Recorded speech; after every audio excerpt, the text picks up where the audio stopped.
আমি বানিয়েছি, একবার খেয়ে দেখ তো কেমন হয়েছে।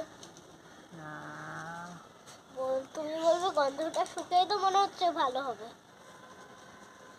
একটু খেয়ে দেখ। তুই কাঁচা লঙ্কা খাবি? কেমন ঝাল দেখি শুকনো কাঁচা লঙ্কা ঝাল ঝাল ঝাল। খেতে ভাই না, এতটা তেল দিয়েছি আমি।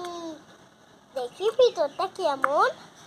হ্যাঁ দেখি ভিতরটা কেমন। বাহ, ভালোই তো ফুটফুট আছে।